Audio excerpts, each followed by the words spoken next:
Hello. Good morning. Yes. Something is different this morning. Something is different. Or three blind mice. But everything's orange. Still all Or orange. hear no evil, see no evil. Yeah, that's right. Speak no evil. Hey, y'all, how are you doing? Doing fine. It's Doing Saturday fine. morning. It Greg, is.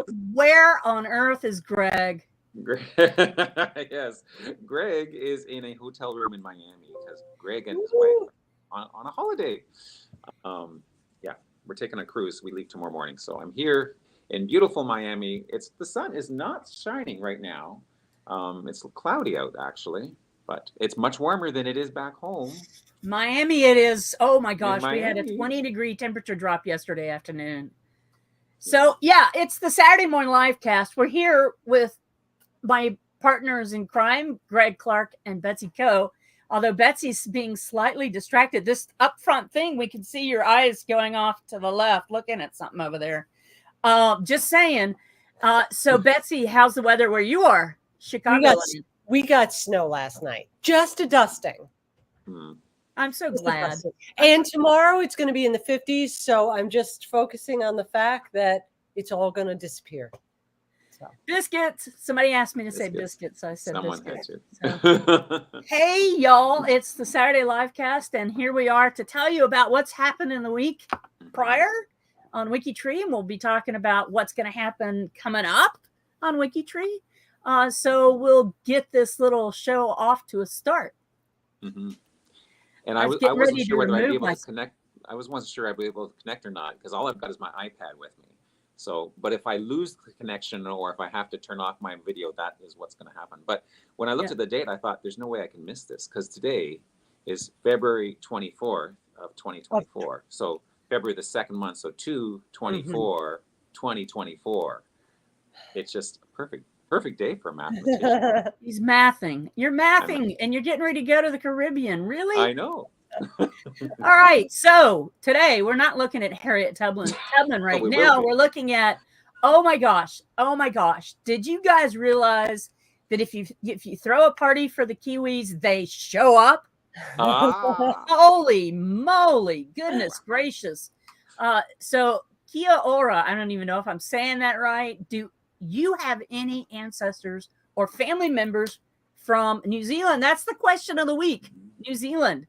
Tell us about it with your answers below. And of course, Az is so good about getting those social media posts up. So if you want to share that information, please do.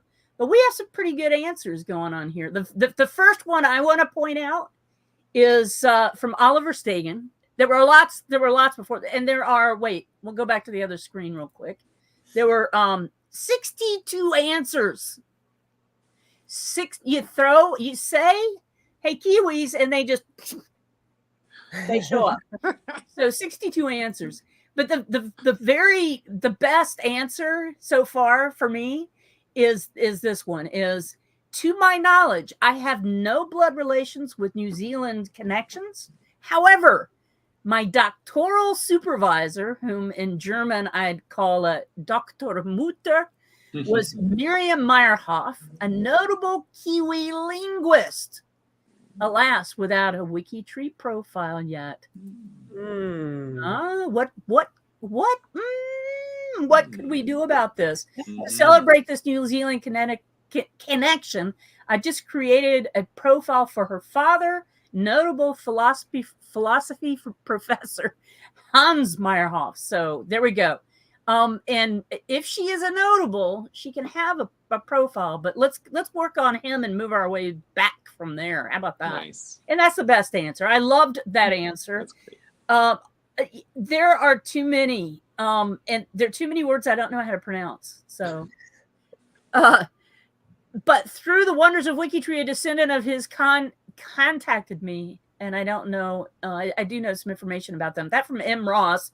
So, people sometimes have a problem associating the second cousin, one time removed, fifth brothers, sisters, brothers, boyfriend, whatever. So there's a lot of that in here. And Greg and Betsy can keep me honest. She says, I have two first cousins, once removed, who immigrated to New Zealand in the 50s, and their many children and grandchildren, plus a third great uncle, Charles Wooten, from Staffordshire, England, and his family who originally arrived in New South Wales, Australia. And then 1881, the family were living in Otago, New Zealand. You guys are going to be slicing and dicing me for the pronunciations. She knew nothing about him, but now she does. So that's WikiTree for you, getting you tuned in to everything else. We've got some other fun profiles to look at. I don't believe I have any relatives in New Zealand, but a good friend of my parents do. So there's a lot of that first cousins, brothers, second. And one branch of my Welburns, Lisa, you have Welburns? You have Welburns? Wait, connect. One branch of my Welburns from my maternal side left England several generations ago and immigrated to New Zealand. My branch, my great-grandfather, his parents, his siblings left England, but instead stayed in Pennsylvania for a few years. My Welburns are down in Georgia and South Carolina, Union County, South Carolina.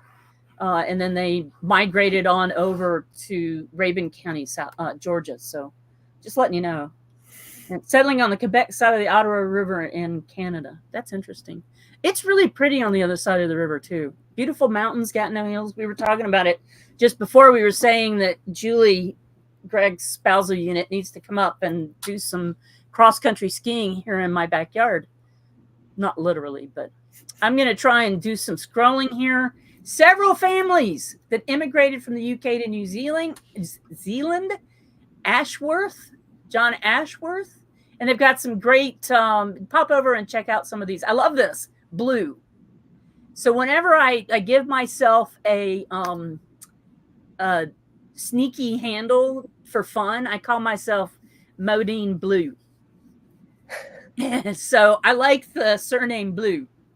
So, yeah, if you ever see Modine Blue on WikiTree, you know it's me doing something that I want to see how something works as a regular, like a guest or something. So, so what is that? Hamilton, Waikato, New Zealand? And then take to Kekwa, New Zealand? Waimea East? Come on, people. Look at this list. I can pronounce that, Dunedin. I can pronounce that one. Stanley Silberg, Wilford Sharon, Michael John, Longton, Gifford. We're going to check back at the end of this and see if anybody's working on the on this profile. Hans Meyerhoff. Should we go look at it real quick? Let's do that. So Hans Meyerhoff, here is the profile that he just created. Or no, did he not? Oh, there he did. He edited it. Holocaust sticker. Oh, wow. He's got it going already. Oh, look at that. We could so fill in some of that. Is he connected? Nope. Don't see any connections. We could do some work on that for Oliver. All right. Yeah, cool. He has no parents or siblings. Oh, sure. Yeah. Yeah, you can't be connected without them. It has father unknown, mother unknown, yeah. But he does have a nice little thing. So let's see. We'll check back at the end and see if anybody's done any more work on it. That'll be fun. It's a seed. It's a seed. Grown. Make sure we can get back to it. Okay, there we go. All right. So a long list here from Alan Entwistle. I have quite a few. There are millions on here. The question of the week is full of millions of New Zealanders. Kiwis. Oh, yeah. And I wanted to say, what is a kiwi? So we all know the fruit. Do we like kiwis? I like them. You? Yeah. Oh, look, you guys really fast on that. But in fact, the nickname is affectionate, and being called a kiwi is a point of pride for most New Zealanders. The nickname Kiwi comes from the small flightless bird native to New Zealand. During World War I, New Zealand soldiers were given a nickname, and more than 100 years later, New Zealanders are still called Kiwis. Yeah. I have a Kiwi lunch at Roots Tech every year with Michelle Patient and Franquito. Now, Michelle isn't originally a Kiwi, but she lives there, so it like rubs off on you. So yeah, bird, people. I love the fruit and love it. I love the bird and the fruit. I like kiwi. I like a bird. I'm from Graz. What's Graz? Is that somewhere in New Zealand? I don't think so. I don't think so. All right. Social media. Nope. Back to where we were. Bouncing all over the place. So we'll scroll down just a little bit more. This one is a cool one. My second cousin, 5 times removed, Anne Stone Prebble, I can pronounce all that, was one of the earliest civilian settlers in New Zealand. Her first husband died in 1838, and she married the recently widowed James Prebble. In 1839, she, her new husband, his children, and her children embarked on the Aurora, one of the first ships bringing settlers to New Zealand. Their son, John Aurora Prebble, was born on board the ship. They settled near Christchurch, and the town of Prebbleton was founded by and after 2 of her stepsons. That is really cool. And then she's got a detailed story here at this website. So that's from Janet Gunn. That's pretty cool to have that earliest settler to New Zealand. So she said somebody's fixing her. That's another thing I like about WikiTree. If you have a mistake somewhere in your profile and somebody sees it, or you're answering a question and you have a typo, I have too many fingers and they're too fat for the keyboard. And Greg can absolutely say, yes, I see it constantly from Mags. It's nice that people correct you gently. Thank you very much. 5th generation to be born in New Zealand here. This is S. Rockwell. When I was young, I found out my mother was English. I joked to my dad was that the only way he could get out of marrying a cousin was when I went to boarding school. I was 13 years old. He asked me the names of all my fellow boarders, 80 odd girls, and he would reply back with what road in what area their family farm was on. So living on an island, I guess, endogamy. They should use Dana Leah Larkin's new tool called the Banyan DNA. It's a tool that's really cool for looking at how endogamy shows up in a family. And Greg's tool, his 6 degrees tool, if you turn that into a pedigree, that pedigree chart will show you all the endogamous connections in your lines as well. That is a really cool tool on WikiTree. So 2 great tools for endogamy. 17 degrees apart, Rockwell. And that's Rockwell. See, all these Kiwis are just having too much fun. Born and raised here, Kirsty Ward. I didn't realize Kirsty was from New Zealand or in New Zealand. Still live here. Fantastic place to bring up our kids. Family both sides came in from Scotland and England, except my paternal grandmother. She's a traveler or a gypsy. So no one really knows where she came from. My DNA test says Romania. Of course. Isn't that we're all travelers? Yeah. Do you guys have any New Zealand connections, Greg? And not even adjacent. Like, I certainly don't have some of my English roots went to Australia. Nobody went to New Zealand. Yeah, my O'Dohertys, one of our O'Dohertys went to Australia and never was heard from again. And I keep waiting to see somebody pop up with Australian roots and some of the DNA matches for my O'Dohertys. Yes, family still live in New Zealand, left Christchurch, New Zealand in 2002, 22 years old, to seek my fame and fortune. Now I live in Toronto, Canada. I am a direct descendant of Daniel Isles and Jane Primer, who are 4th great grandparents. So she's got some cool stuff. Some New Zealand notables I am blood relation include. So all black Captain Kieran Reid, all New Zealand. Oh, okay, so it must be footballers. So the all black Captain Kieran Reid, New Zealand cricket, George Greswold. We need to look and see if these Kiwis are on here on WikiTree. You guys, we're gonna test you people when we get done.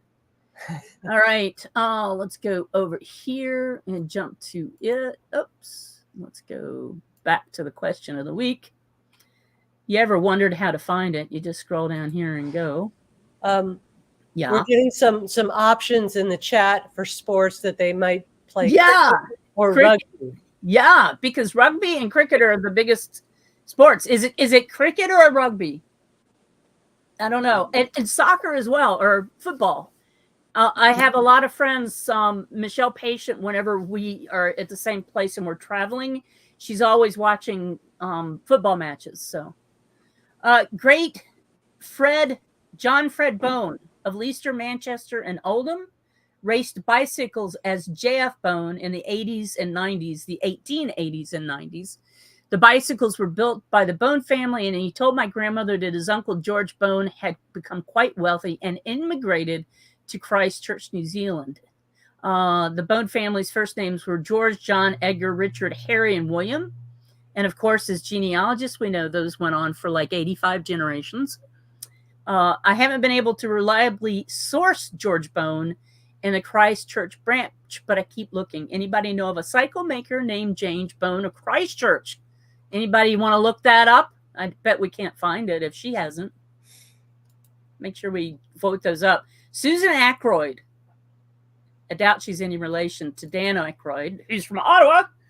I was born and raised here in New Zealand. My mother immigrated from India in 1949 with her family, and my father is a third-generation Kiwi with his ancestors coming from Scotland and Northland region of New Zealand. The Northland region of New Zealand. So does that mean that your father is indigenous, Aboriginal? Aboriginal, I guess they would say. That's fun. Haka is a ceremonial dance. People are talking. Yeah, Greg, you're unusually quiet. I agree. He's running around the hotel room, making sure everything's just right behind him. Uh-oh. Up. Yeah. Greg is probably having some connection issues, so he'll be back in a minute. Or he's just audio. Are you audio, Greg? Rugby is American football adjacent, isn't it? Close to American football than soccer. I would agree with that. My son played rugby in high school, and I so enjoyed watching him play. But the whole time I was watching him without pads and anything, and I was just thinking he's just going to get killed. But he didn't. He did quite well. Thank you. Hey, Pat Rye. Made it in person. Yeah. And Greg is still muted. So if you realize you're muted, Greg. Hello. All right. Now, Hello, Greg. Oh, this is really wild. I put on my headphones because I thought there was a little bit of an audio feedback from my iPad. There was. And then I've been muted myself so that would be reduced. But something just happened, and all of a sudden, Megs, your voice sounds like you are a ultra bass speaking. Really? It sound like you were saying this. Well, I'm so sorry. All right, so we just got the definition. I'm going to take out my headphones and see what it sounds like. Okay. Okay. Were you having some connection issues as well? Because your video is gone. It is. It must be the connection there.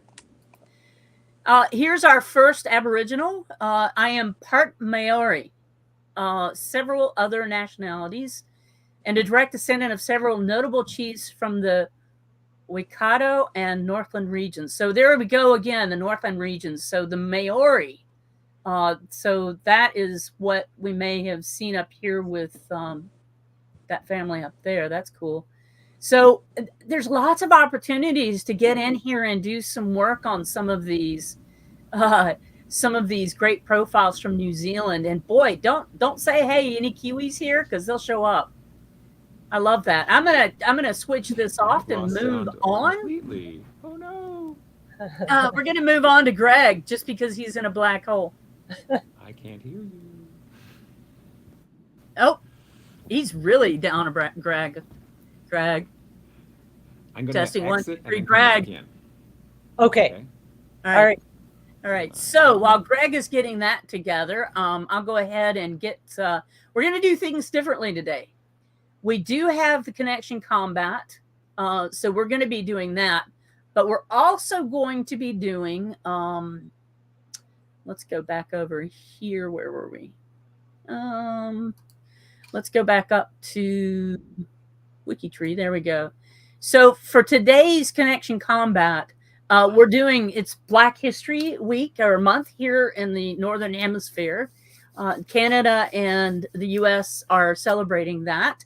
And the connection feature today is the Underground Railroad. And if you don't know what the Underground Railroad, it was a secret network through which tens of thousands of enslaved African Americans found their freedom. So play this connection game by checking out how you're related to heroes, Harriet Tubman and Frederick Douglass. Harriet Tubman was kick-ass. I'm sorry.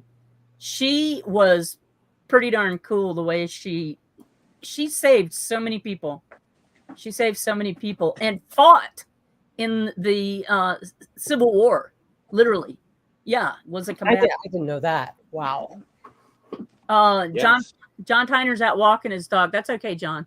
Can you hear me? Yes, we can. Yes, and you sound normal again. We can see I'm not talking in bass anymore. You're not doing it. Oh, it was so wild. I thought, what other video was playing? And then I think that sounds like what Mags is probably reading. It doesn't, but it was so wild. You should have recorded me. And thanks for popping that up. You're like a half second in front of me there. Yeah, and it's a good book. And there was a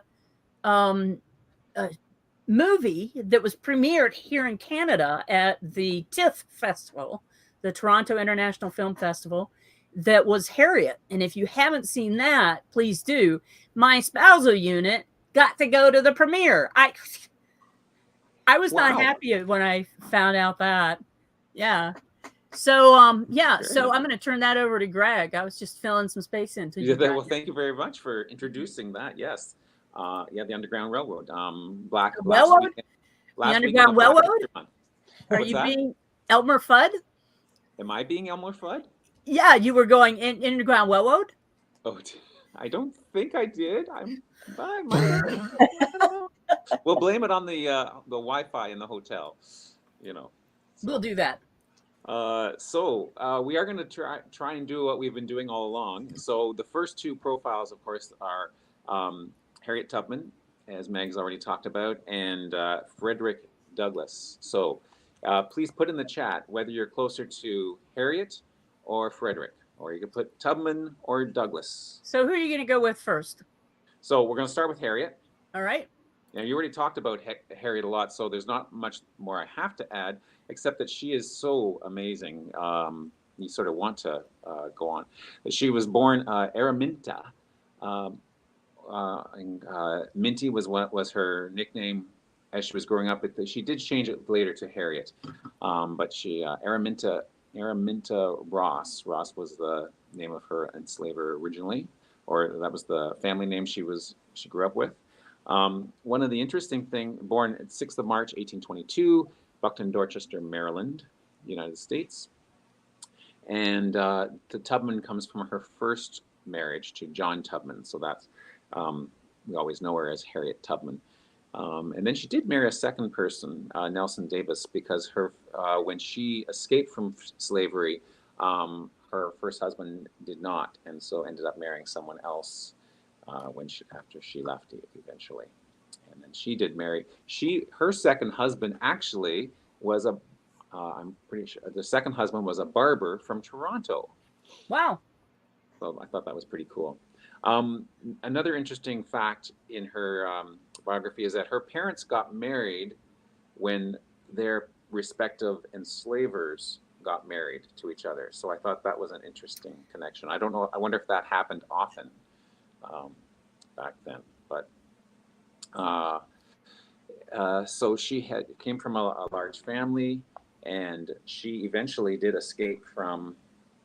So I've got some notes that I made, and I've got my little iPhone here.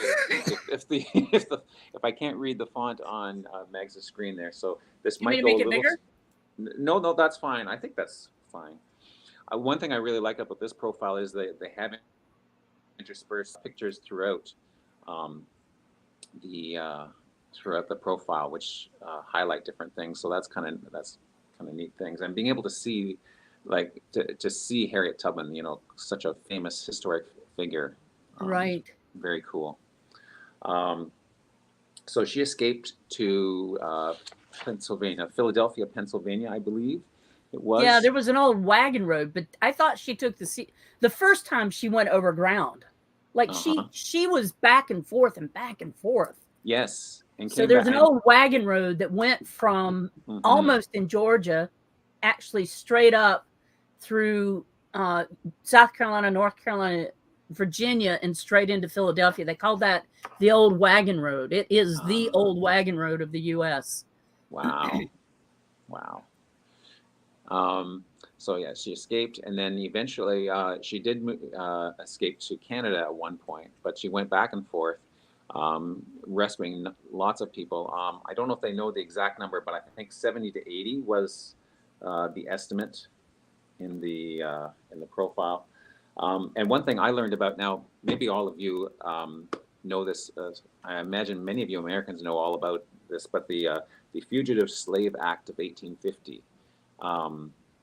It was mentioned in Harriet's profile. It was also mentioned in a couple other, and the importance of that, because my understanding from Canada, because we didn't study U.S. history in great detail, the fine detail that I'm sure you guys do, was that if slaves escaped from the South to the northern states where it was no longer legal, like even before the Civil War, it wasn't legal or was outlawed in some states. We thought, well, they're scot-free now, they're safe, but and I guess in some places in the 1840s, they were relatively safe comparatively. But then this law that came out in 1850, the Fugitive Slave Law, made it that if anyone was caught, no matter whether they were in a free or a slave state, they had to be returned. And that is just, I mean, that's criminal. And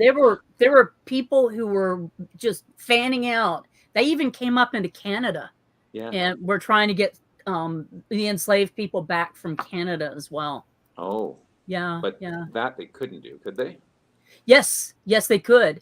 Canada, if somebody brought their enslaved people with them, then they were enslaved in Canada as well. Canada did not actually repeal slavery officially until they passed a law that said that you cannot capture and keep an enslaved person unless you have a jail in which to do so. And nobody had jails. And so that basically made that law that we would allow people to come and take them back, that kind of made it null and void. So that worked. I think that the official Anti-Slavery Act passed in the 1830s at some point here. Mm-hmm. But prior to that, there was that little bit. I've done some research on Canadian enslavement as well, because I've researched a family of former American enslaved that moved to Port Hope, Ontario. So that was in 1830, that act you were talking about. So that I don't remember the exact dates, but I can look it up. So, but by 1850, if they made it here, they were safe.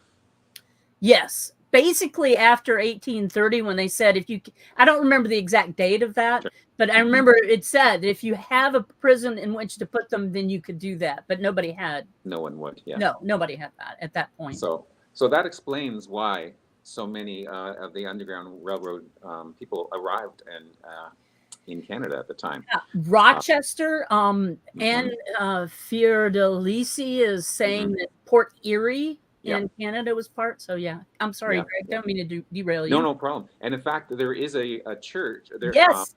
There's a place that's really close to where I live. It's only about a half-hour drive that between Barrie and Orillia, actually, in Ontario, where there was a church, and I think it was. I think it's declared a historic place where it was one of the farthest places on the Underground Railroad, and there's also one in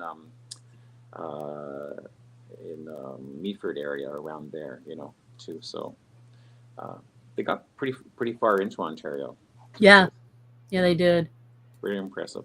Yeah. But anyways, Harriet then, as Meg said, she fought in the Union Army. She was a cook, and she did a number of different things, a nurse, and then she lived to into her 90s. So that's really quite heartening.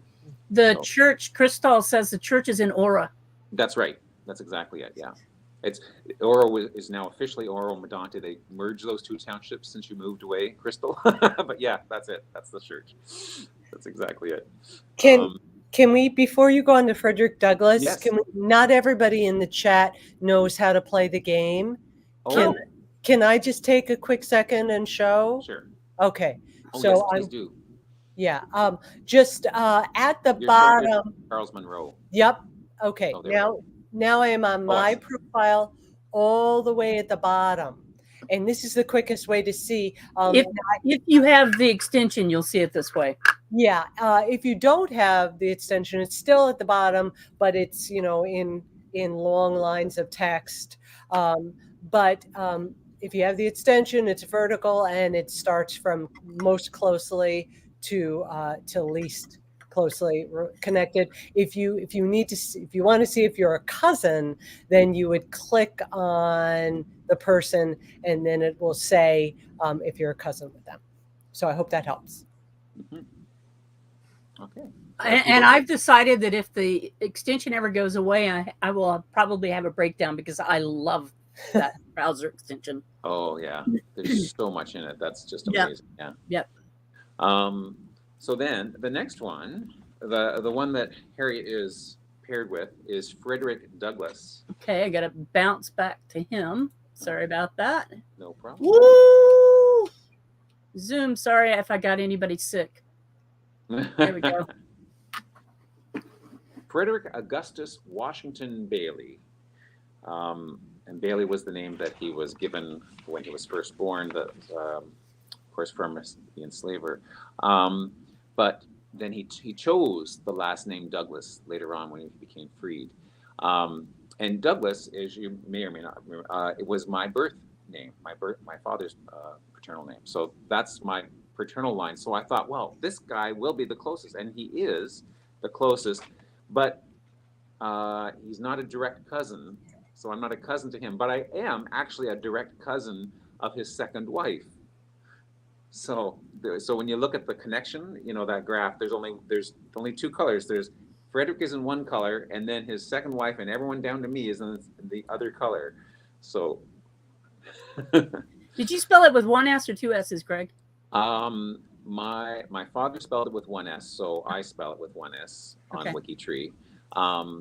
But his grandfather has two S's and beyond. So there's at one point we lost an S.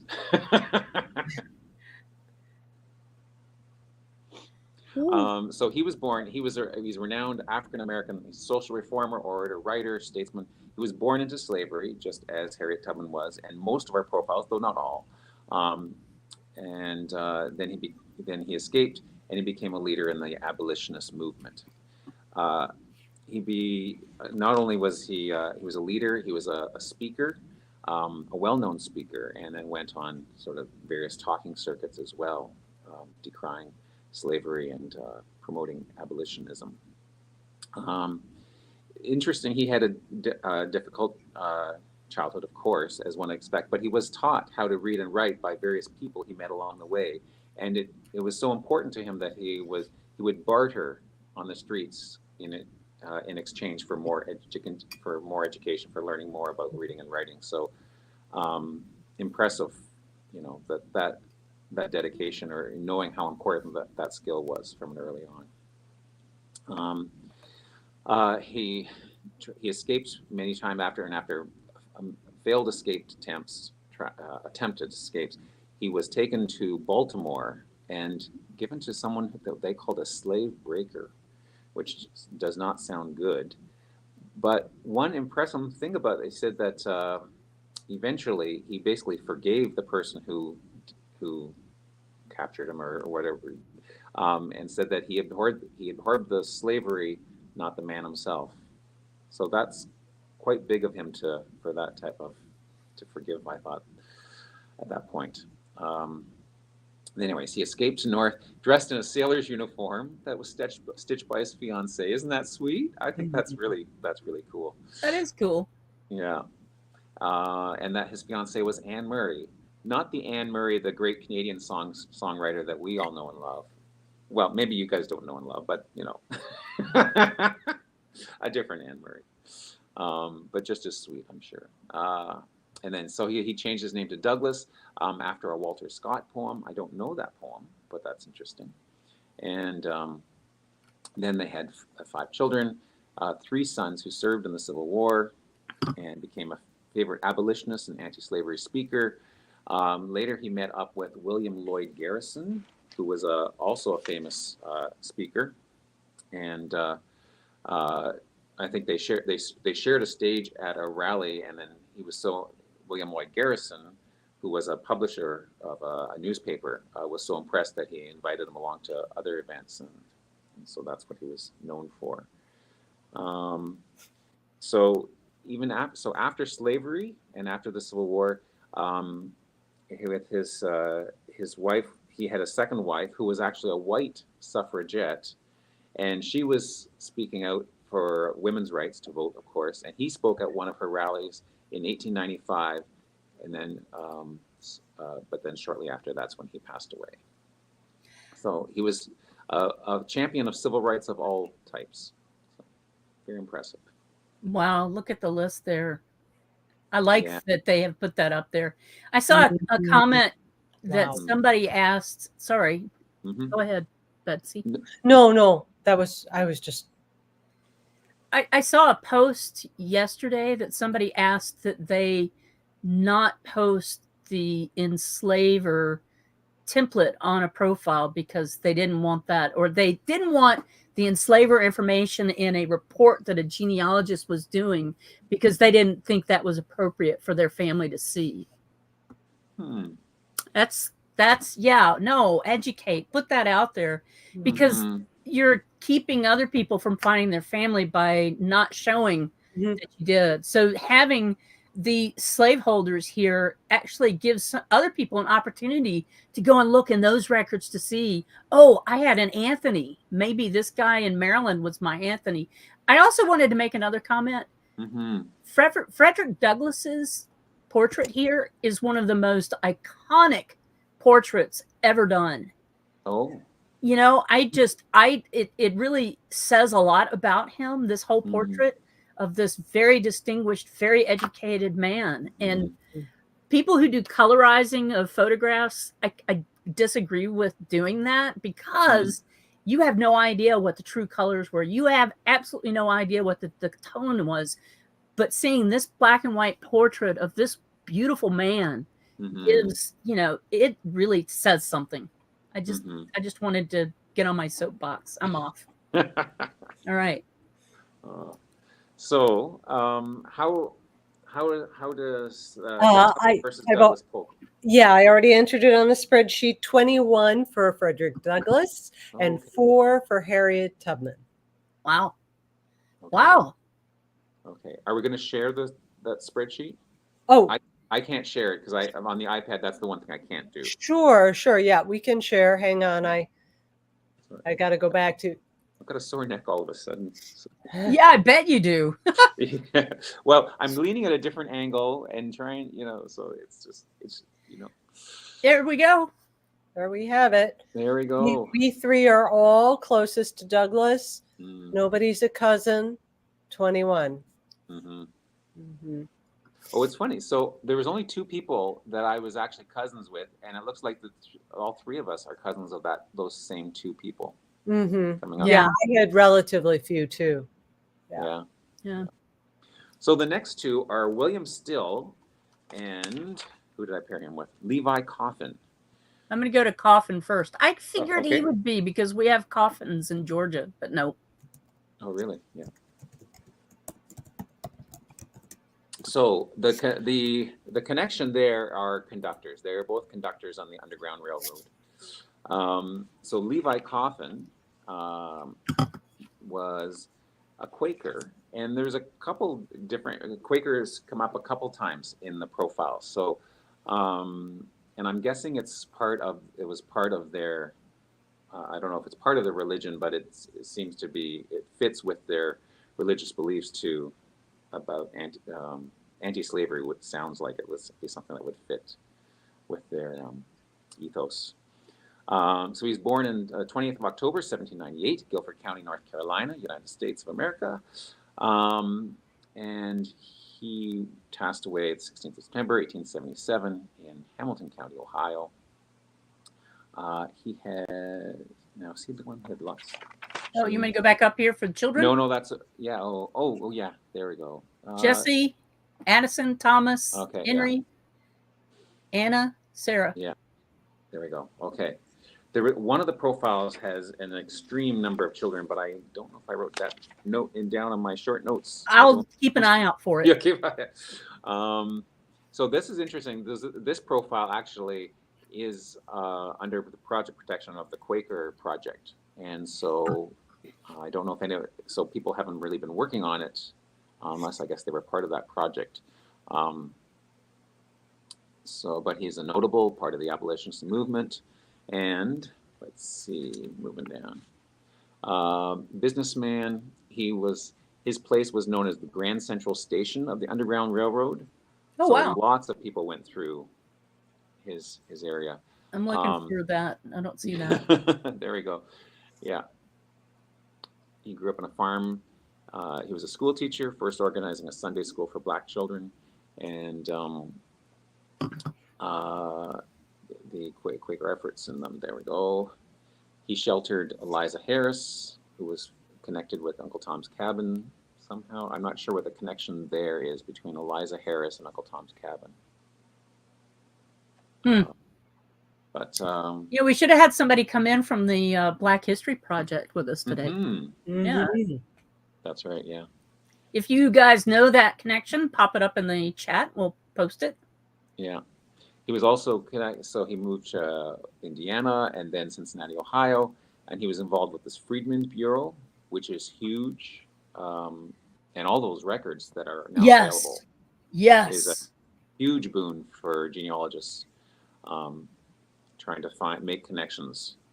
So that's very impressive. It's interesting they call him the overseer. Yes, I was going to say a humble overseer of the Underground Railroad.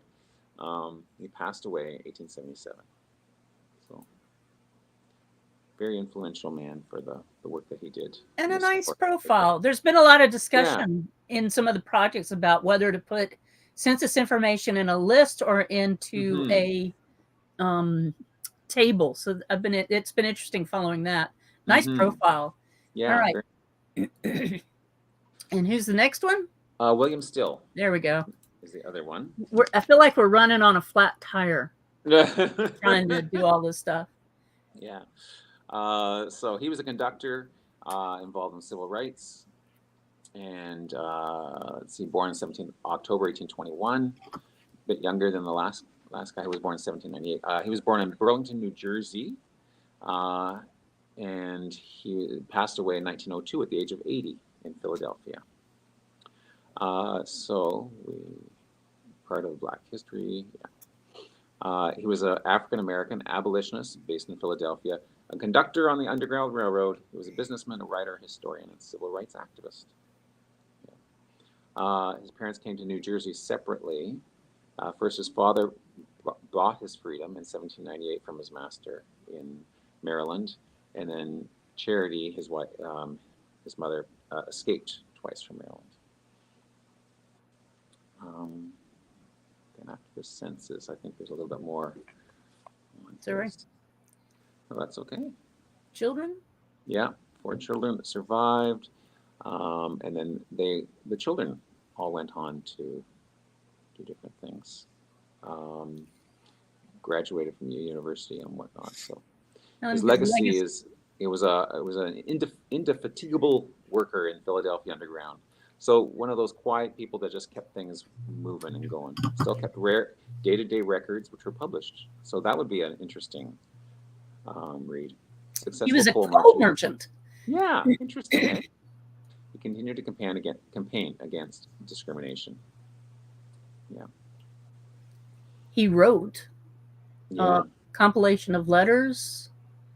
Interesting. Oh, and there's some research notes down here. Oh, I love the research notes. Yes. And one of them was from a private message from his 4th times great-granddaughter. Isn't that cool? That is cool. That is very cool. Yeah. All right. Who are the next ones? There are to. Well, let's see. So who won? Did people say who they were closest to? Yes, 19 for Levi and 4 for William Still. Okay, let me come on over here. I've got it up. Oh, I had it up.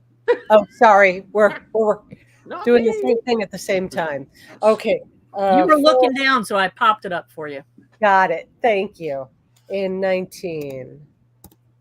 Okay. Seems to be a consensus. All 3 of us agree with that too. Yep. Okay. Okay, cool. Who are the next 2? The next 2 are John Brown and John Brown. Next. Brown. Bond and Brown. Bond and Brown. Here's John Brown. John Brown. So John Brown, of course, also an abolitionist, but he was what you would call a radical abolitionist, because he believed strongly, after some things that he witnessed, that the only actual cure for slavery is armed liberation, was the phrase that he used. Wow. You see all the kids there for him. That's if you can just share your screen there. I should do that, shouldn't I? He's the one that has all the kids. Look at that list. Yes, he was married twice. I love the signature. I know. We were talking about that just the other day, weren't we, Betsy? Yes, I haven't resolved my question yet, but yeah. Yeah. So Betsy's question, we were talking about this the other day, is I don't know if it was your question or someone asked you the question, Betsy. It was my question. Yeah. It was your question. If you have a document that's the document's on Ancestry, but you just want to clip the picture of the signature from that record, the question is that legit to take a snapshot of that picture of just that? No, okay. Even just the That's signature. what I thought. Yeah, the Ancestry claims copyright over everything, so. But you can link to it. Fortunately, we had somebody do a whole bunch of research over in the Duke records, and so I have a signature that I can use for my grandfather, because it was private research. So, right. Yeah. See, my reaction was, well, since that person's my second great grandfather, then I genetically descend from that signature, so I should. It's mine. Yeah. I like that we take ownership of our ancestors and ownership of their stuff. And the reason that I love WikiTree so much is that it's all free. Yes. And I've noticed over the weekend that somebody had pictures of my grandmother up, that I know that I'm the only one that has those pictures. Ooh. And when I see somebody that has a picture up that they've taken from my WikiTree profile for somebody, I just pop over and add my name as the person, the owner of the picture, and just say photo courtesy of, and I don't get in an argument with them and stuff. Oh, that's nice. It's the share. Yeah. So John Brown, radical abolition, armed insurrection to overthrow the institution of slavery, was his modus operandi. So that is, given the state of things, and one of the things that he saw the murder of so he worked for a newspaper, and he saw the publisher of that newspaper, anti-slavery newspaper, was murdered by a mob of pro-slavery people. So I think that helped form that impression, or that belief in him. So he sort of took it on himself to do to do the opposite. So do the same thing to the other side. So he and other people that he rallied did a number of raids. There was one that's very famous, the Potawatomi Massacre, where they dragged 5 pro-slavery supporters out of their cabins, hacked them to death, and I don't think that's, personally, No. that's not the right way to go about it. But when you see someone doing that, like, you can sort of understand that reaction. Don't agree with it, but I can, anyways.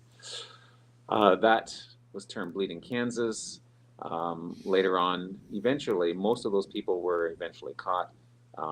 He himself was caught and hung, and he lost some of his sons, I believe, as well. Yeah, it was saying one of his sons went crazy or it had breakdowns. Oh, yeah. Yes, because one of his sons was involved, and the other two brothers, when they found that out, they had a breakdown when they realized that what they had gone through, what they had done. Yeah, that's a hard one. How do you balance the reaction to such a horrible thing? Exactly. You know, and people become impassioned. Mm-hmm. So Harper's Ferry, that's a biggie. It is, yeah. Yeah. That's interesting that he was a part of Harper's Ferry, because that's like a biggie. That's a Isn't that that was one of the main ports where. Yeah, and that's like one of the things that started all of the really brought things to the surface about people, the general public, being more informed about some of the stuff that was going on that people weren't aware of. Yeah. Harriet Tubman, Malcolm X, in his Malcolm X. So that's cool. And the other one was John Bond. John Bond. There we go. Yeah, Bond. John Bond. Exactly.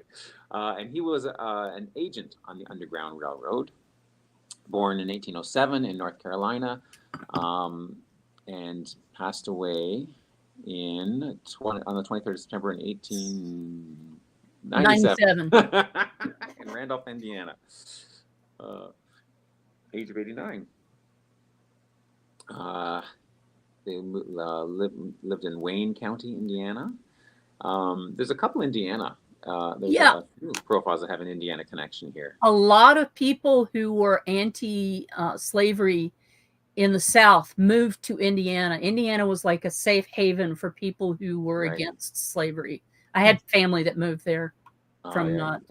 Because it's right. It's right on one of the Great Lakes, isn't it? Right. Yeah, Lake Michigan. Yeah. Mm-hmm. Yeah. So it's pretty far north. So he and his wife, Emily, were agents of the Underground Railroad. And after the passage of that law in 1850, they managed a rescue service. And I almost said Windsor, Ontario, but no, it's Windsor, Randolph County. And they relied on, and they actually got help from Levi Coffin, who we just talked about a few minutes ago. So that was interesting. And I'm reading the flight of Margaret and Susan.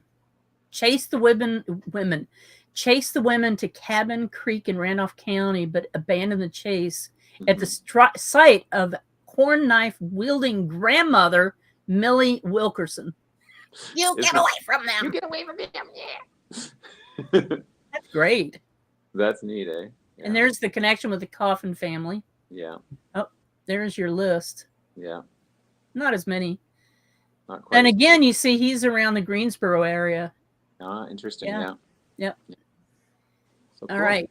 Who's next?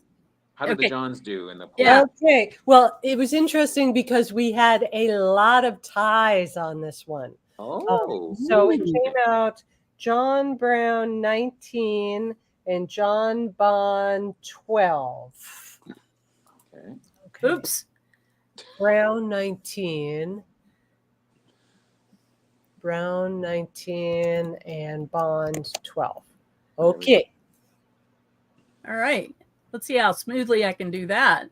Okay. Next is Thaddeus Stevens. Oh, wait a second. Are those the ones I want to do next? Hey, and Judy, I have to tell you that those corn knives were really sharp because back in the day, you didn't make cream corn with milk and butter and all that. It just had corn from the cob, milk of the cob, and water. And the way you cut it, you shaved it with a very sharp knife. Then you shaved it again, and then you shaved it again, and then you turn the blade sideways, and you actually milk the cob into the pan, and you cook that for the like 9 minutes. And that's original. That's how our family eats creamed corn. My family. That sounds like a lot of work. That's a very sharp knife. It's good though. It is so good. Okay. Wow. Okay, so Ira Dillingham Draper is he's a pioneer from Kentucky. Biscuits. Biscuits. Is Burkesville, Cumberland, Kentucky? Is that in the Appalachians? I just, you know what? I'm a poor Canadian who just thinks that all of Kentucky must be part of Appalachia. Come on, Biscuits. Tell us if that's in Appalachia. So he's the one who has the most amazing siblings list. Wow. Wow. I think he has maybe more siblings than children, but it's pretty close. Wow. Now, some of them are half siblings, it looks like, but even still. But he passed away at a pretty good age, 76, in 1991 in Nebraska. So he was a pioneer. He did lots of things, but including becoming involved with the Underground Railroad and helping to escape slave. But he also headed to Nebraska, where he homesteaded. It said in the top there that he fought adversity. He was a pioneer in every sense of the word, a man who faced danger and adversity with courage and grace through his life. Then he worked for the Pony Express, so I always think that's kind of cool. Yeah. And then went on to establish modern-day Dawson, which is a city in then Sundance, Wyoming. And his grandsons and by his daughter became one of the biggest ranchers in Wyoming. So I think that's kind of cool too. I wonder if any of them are, that TV show Yellowstone, which is based on any of his children. He had 12 kids. He had 12 kids. Now, this is a really nice profile too. If you scroll through it, it's a nice mixture of the images, and then I think there's a newspaper article lower down. Yeah. Wanted dead or alive. Yes. Wow. Yeah. Oh, and then it goes into family life. Yes. Born on a cold winter's night in Kentucky. Yeah, this is a really well done, really nicely done. So the Underground Railroad connection there was in Iowa, I think it said. I love the map. I know. The map is so cool to see the route that people took. Notice how it went so far around Missouri. Yeah. Yeah, Missouri was a big pro-enslavement state. Yeah. All right, cool. We just keep on going and going. I know. It's just it's a lovely profile. Yeah, I encourage everyone to go back and read that one fully. All right. And then the other one who was a pioneer of sorts, I think I put down, was Thaddeus Stevens. All right, let me get him back up. There we go.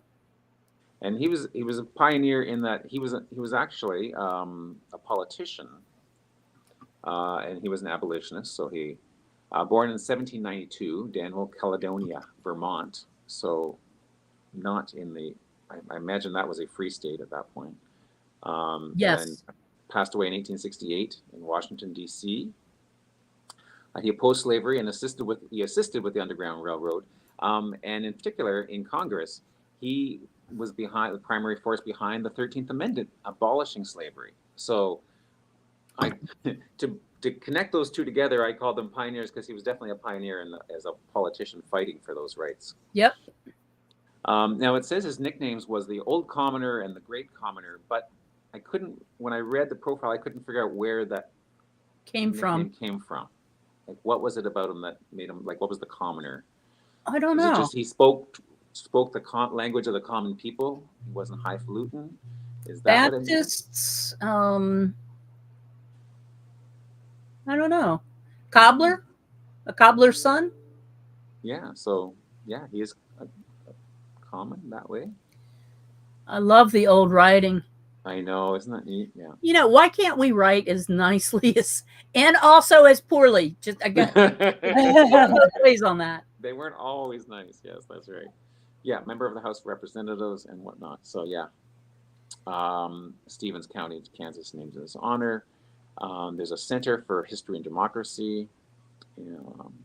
And Tommy Lee Jones played him. Yeah, that's the Tommy Lee Jones. Right? Well, you've made it big of Tommy Lee Jones is doing you in a movie.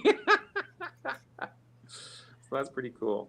So how did, yeah. Okay, so we had 17 for Draper and 8 for Stevens. Slide your slider over there a bit, Betsy, please. What? Oh, I'm not even projecting. No, that was you. Oh, that was me? Yeah, so just slide your slider over so we can see. Yeah, hold on, I'm not there yet. I popped you up. Okay, all right, 17 for Draper and 8 for, whoops, 8. Okay. Yep. There we go. All right. Okay, the next two are really cool. And I've grouped them as interracial marriages. So the first one, Matilda Hicks Jackson, born about 1800 and died about 1870. Born in Georgia, passed away in Texas. She was born into slavery, and she was owned by her husband's father. Okay. So Yeah. she was black, her husband was white. So she and her husband, who was a former slave owner himself, in a union, but was a Union loyalist, they left Alabama in a group of covered wagons with several of their adult children and 11 freedmen. And they settled in the deep south in Texas, and they started a ranch near another interracial couple. And that ranch is believed to have served as a station on the Southern Underground Railroad route that took people to Mexico for freedom. Nice. And so the other interesting point in the bio is that when they were originally married, of course, it wasn't legal for a black and a white person to marry each other. So that marriage wasn't counted as legal, so they had to get remarried in another state. Wow. Yeah. She's listed as a house servant. Yes. In her own home. Wow. Right. Because there was no other way they could have officially, legally written it down, I guess. What was the other name there for that one? The other one is Ellen Smith. Ellen, there we go. There we go. Yeah. So this one, it's not exactly a black and white person, but the cool thing, so she was born 1826 in Georgia, passed away at the age of 65 in 1991 in Charleston, South Carolina. But she's a black woman and her husband's a black woman, but she's light enough. Black man. Black man. What did I say? Black woman. She's a black woman and he's a black woman? No. Yeah. But she's light enough that she was able to masquerade as a white male slave owner, taking her husband as her slave when they did their escape. Isn't that wild? That is wild. Yeah. Austin. Yeah. She passed off as a white male planter and used him as her personal servant when they escaped to the north until they arrived in Philadelphia on Christmas Day. What a momentous day for that. And then they made it to Boston, and they've been married as slaves, but then they're officially married again in Boston. Wow. Then they went to England. Yes, because after the act in 1850 that we already talked about, they were really worried about that. Especially, if the story about how they escaped, I imagine got out, yeah, even more targets, even worse. So they went across the pond and stayed there for a couple decades. They eventually did come back home though, because she did pass away in Charleston. Charleston, yeah. Yeah, so they were lecturing and touring, so they were out there. That's for sure. Yeah. I love seeing the names of those enslavers. Nice. Yeah. So I thought those were two very interesting stories. So how did Ellen? Yes, we had 16 for Jackson and 4 for Kraft/Smith. I've got I've got it up for you. Thank you. Okay, 16 to 4. And Ellen is my closest. And Greg and Betsy are closest to Matilda. Yeah, interesting. All right. Then the last two profiles, Marianne Shadd and Josiah Henson. Marianne Shadd is a publisher. So the connection between these two are they both ended up in Canada. Woo-hoo, Canadian content. That's right. So all right. Marianne, let me just flip that over. Oh, sorry. Thank you. No problem. How did you do that? Well, I can do everything on my iPad that I would normally do on my laptop, except share my screen, because on an iPad you can only have one app open at a time. Gotcha. And when you go to share the screen, it opens up another app and then shuts. Oh, that would make me crazy. Okay. All right. Yeah. Well, there is actually a way you can share things, but I don't think you can share things while you're video streaming. Gotcha. We don't want to try it right now. No. Okay. Marianne was born in 1823 in Wilmington, Newcastle, Delaware, and then passed away in 1893 in Washington, D.C. She had lots of siblings too. Lots of siblings there too, yeah. So she was a part of Black history. She was a publisher. She was the first African-American woman publisher in all of North America, and the first woman publisher in Canada. Now seems surprising that she's the first woman publisher in Canada, but maybe. Tell me where to go. Yeah, so she was her father was a grandson of Hans Schott, so had some German Hessian roots, I believe. Attended Quaker boarding school. Yeah, so there's another Quaker connection there. Yeah. So she was trained by the Quakers, and so they use that phrase "Quaker trained." So she was a teacher, and then she moved to Canada. So I don't know if she herself followed the Quaker religion or was just trained with them. And so, but there's something about the Quaker ethos, I think, that fits with anti-slavery and abolitionism. And it was an anti-slavery newspaper. Right, that she was the publisher thereof, yeah. And so as the publisher, she was able to travel to the U.S. and Canada, but at great personal risk, of course. You know? Right. And then she married she's the one who married the Toronto barber. So maybe I mixed up. So you know, in my research that I did for that Port Hope family, that was one of the things that was discussed a lot, is that a lot of African American slaves that came up were pushed into becoming barbers. So you hear a lot about Canadian barbers in Ontario who were formerly slaves. So that was interesting to read that. The family that I researched were barbers. Interesting. Neat. Unfortunately, her husband died just 4 years after they were married and didn't ever get to meet his second child because she was pregnant at the time when he died. Isn't that sad? Yeah. She served as a recruiting officer in Indiana. Interesting. That is fun. Yeah. And she taught in the Black schools in Wilmington and laid to rest in Columbia and Harmony Cemetery. Nice. Yeah. There's a legacy statement down there if you want to check nice. Former residence is now a National Historic Landmark. Designated women's. She was designated a Women's History Month honoree in 1987. And Canada designated her as a person of national historic significance. Nice. All right. Who is our other person in that? The last one is Henson. Josiah Henson. All right. Josiah is a name you don't get to say very often these days. No. He was a Reverend Josiah Henson from La Piata in Charles, Maryland. Married twice and had a few, three children. Yep. Died in 1883 at the age of 93 in Dresden, back in Canada. So that's a nice portrait of him too there. Yes, it is. Mm-hmm. He was an escaped slave who became an abolitionist minister and author. And he led over 200 slaves via the Underground Railroad to freedom in Canada, where he founded them in a refugee community and school. And his 1849 autobiography is believed to be an inspiration for Harriet Beecher Stowe's renowned Uncle Tom's Cabin. Here's our connection to that fella. Yeah.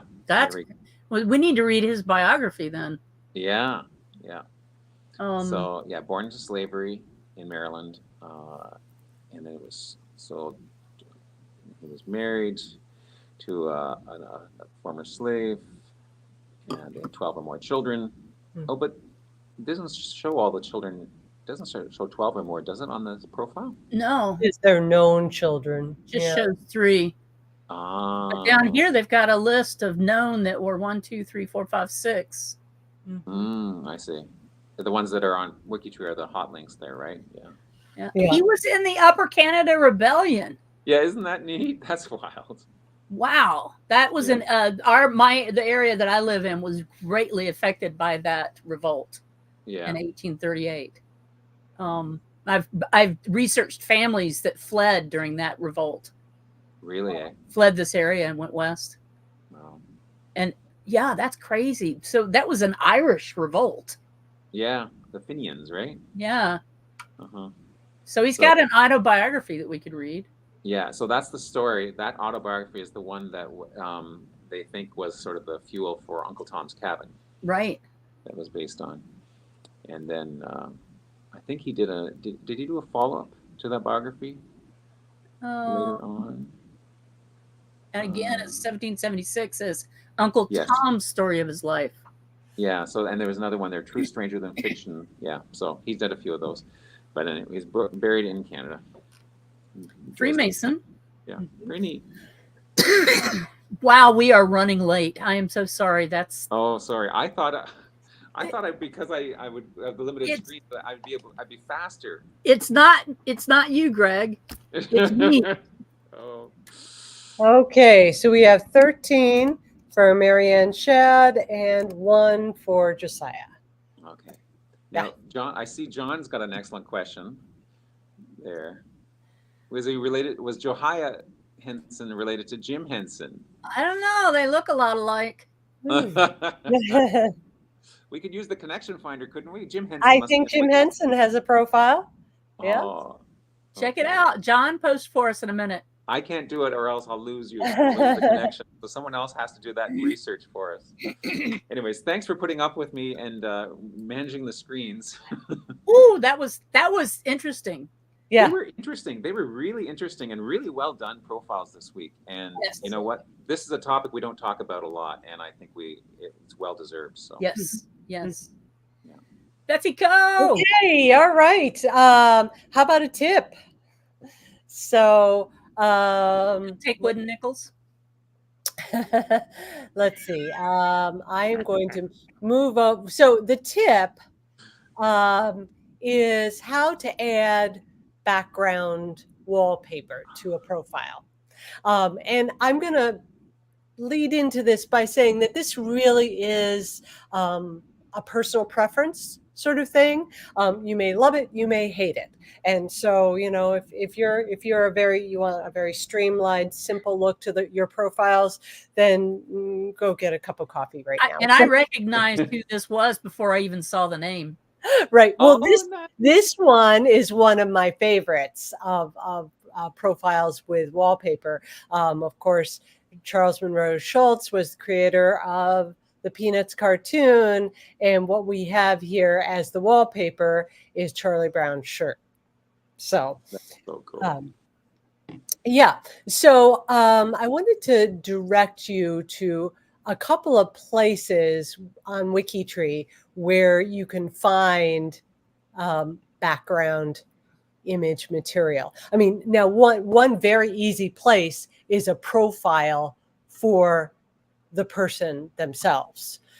So for instance, with my grandfather in Taiwan did Chinese calligraphy. And so I took one of his scrolls, photographed it, and then I used that as the background for his profile. Nice. So that's one way to do it. But there is also a category for background images that I'm showing you here. Just put it in the chat. So, so many places to explore here. Some of them have a few, some of them have many.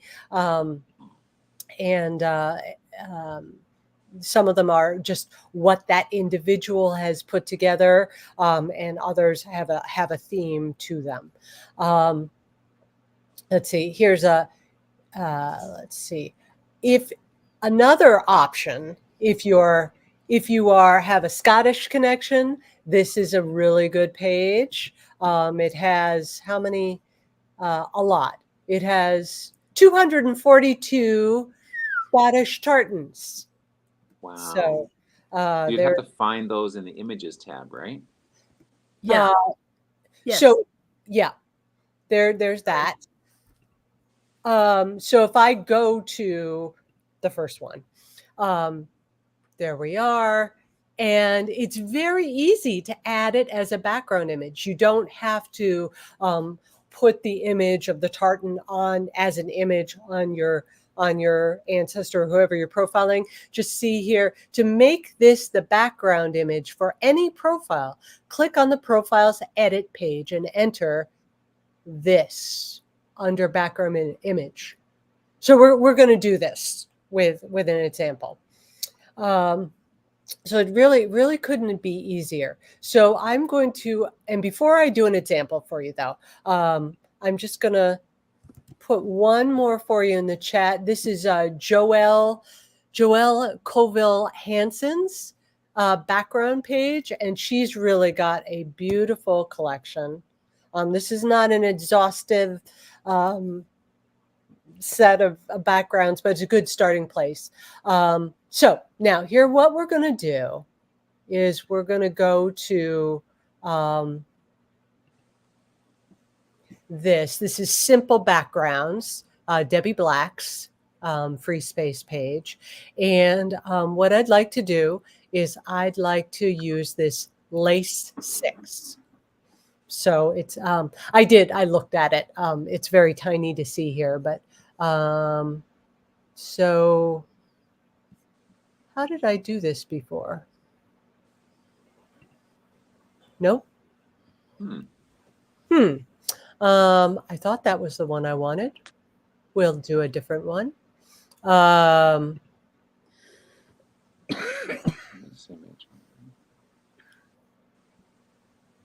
What I'm looking for is yeah, the image page set as background. Do you know what? You can't do it. Go back up. Scroll back up. Here it is. Here it is. Just set. I just didn't go down far enough.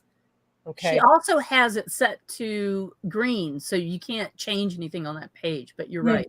Yeah. So here it is. You just, if you're not seeing it, keep going. Okay. So I'm going to grab this text, copy it. And now I'm going to go over to Ada Jean Livingston. I'm going to go to the Edit tab.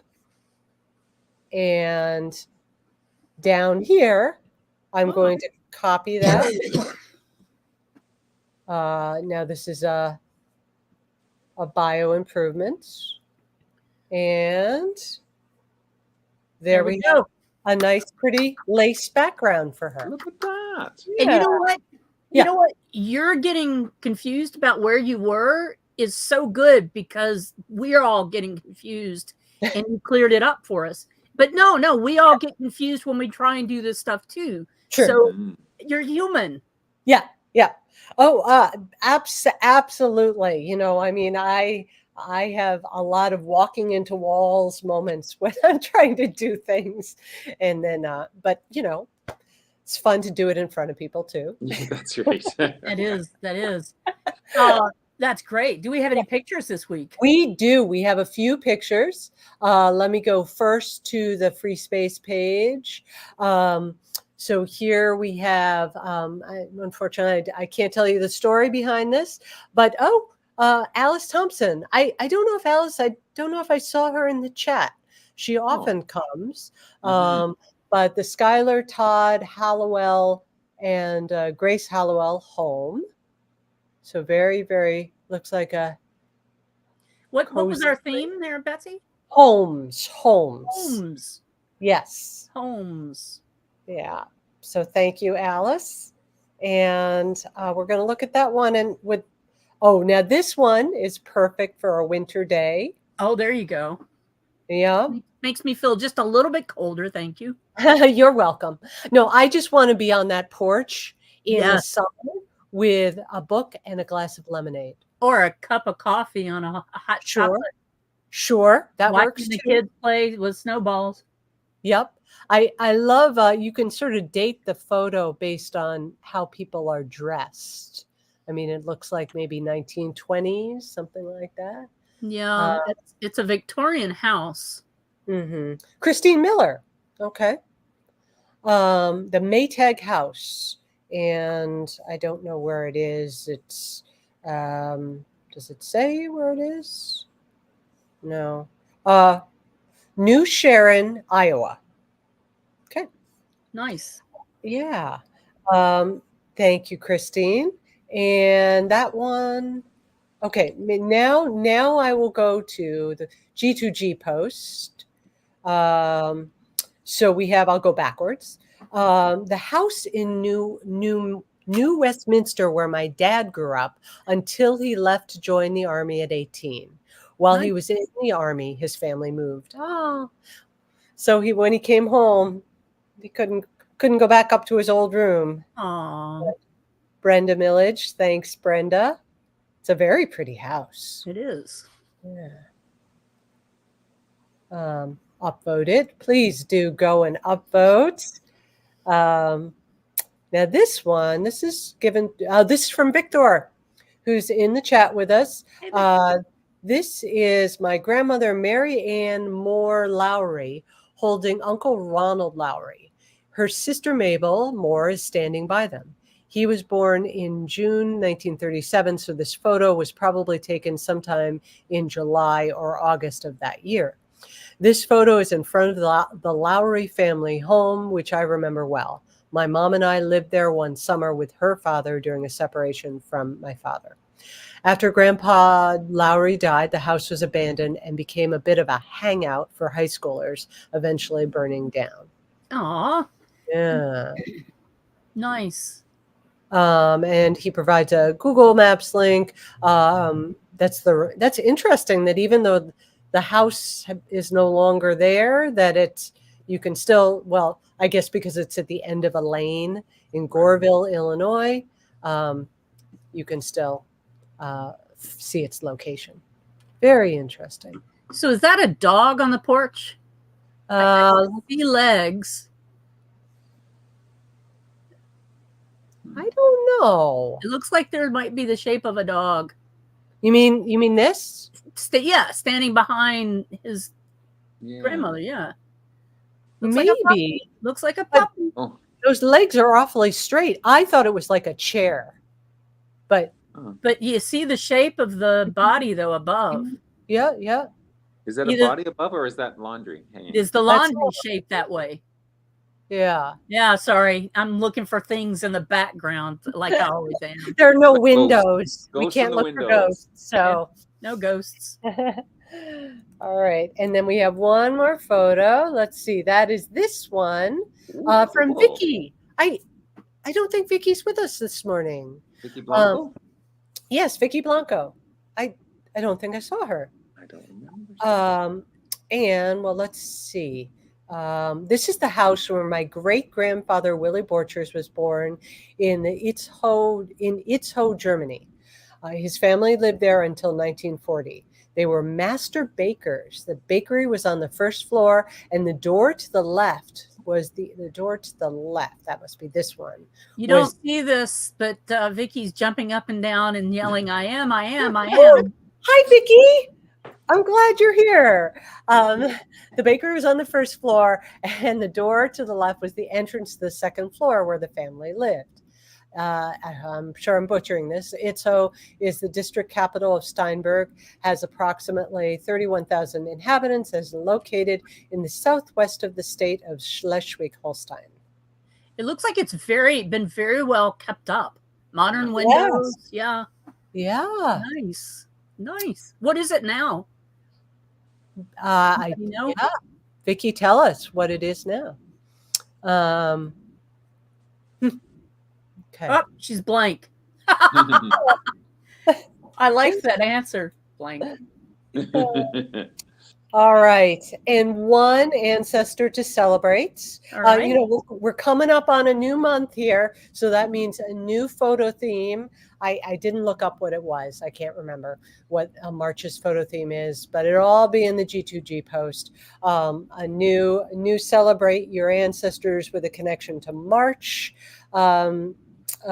post, and so on and so forth. So, so this is brought to us by Victor. So this is Victor's husband's, let me see, great grandmother, Clara Rockwell Harrison. Nice. And her connection to February is not only was she born in February, she was born on February 29th, which makes her a leap year baby. Perfect. So that is very, very cool. And she was spent her whole life in Ohio, and was married to a Ohio senator, state senator.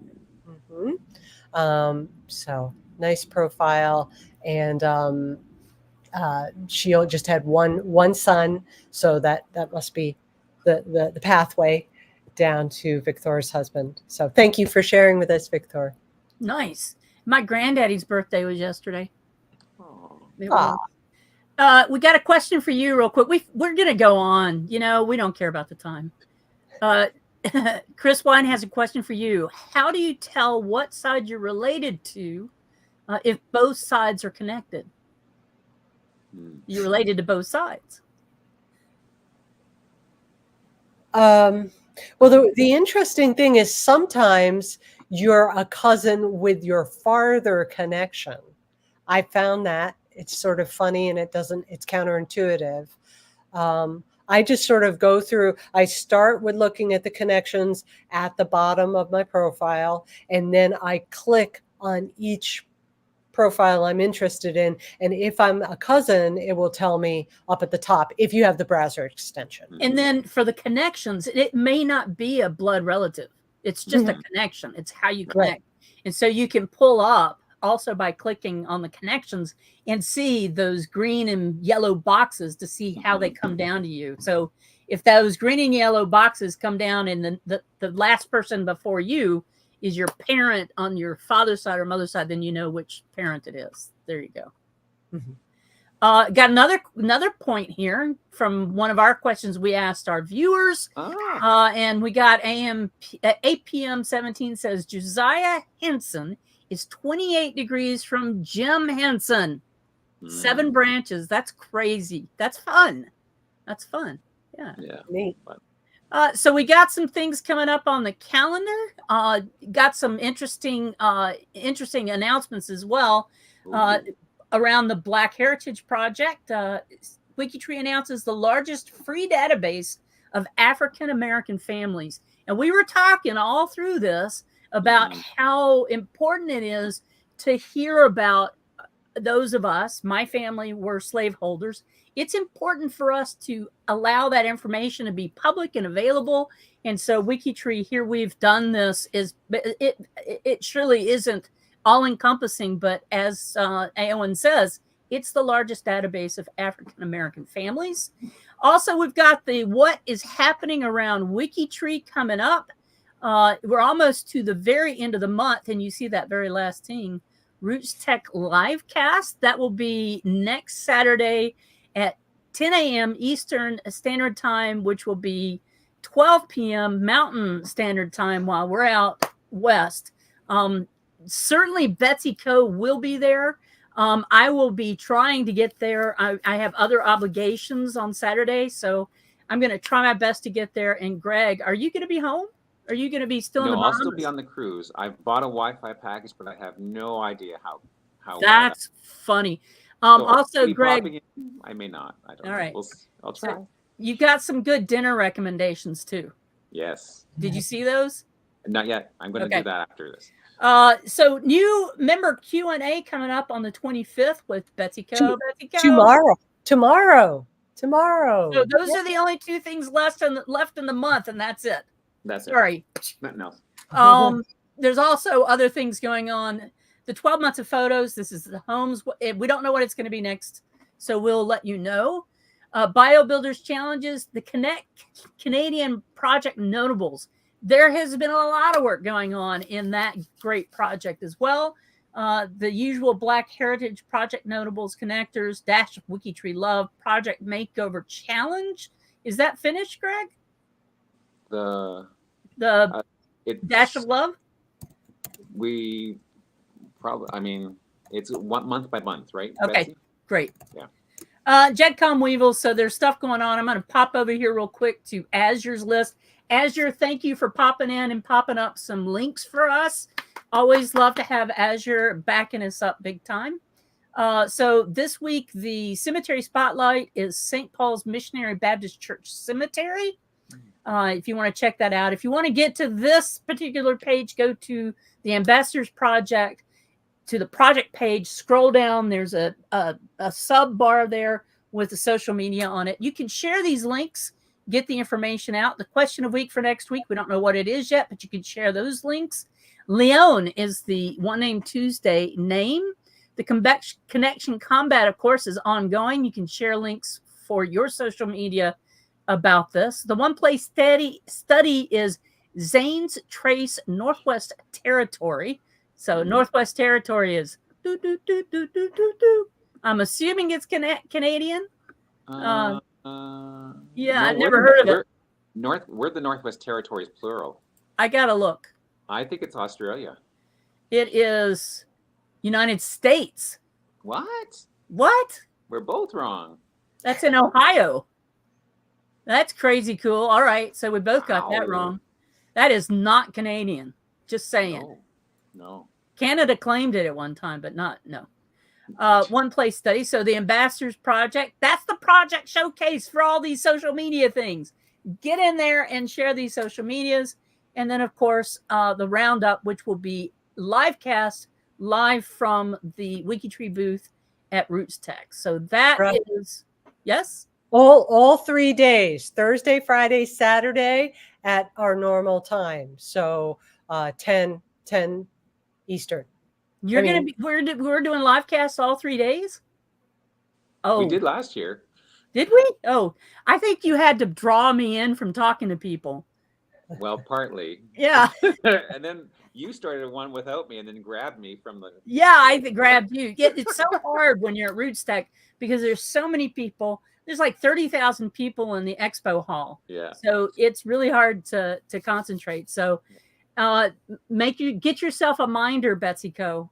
Yeah. Tell somebody to remind you every day because it's very hard to get distracted. So we love seeing you. And this is the WikiTree LiveCast for this week. And we look forward to seeing you next week. We will be live from not the Bahamas like Greg. You have to show us your sunburn next week. Okay. See ya. Bye. Have a great week. Bye.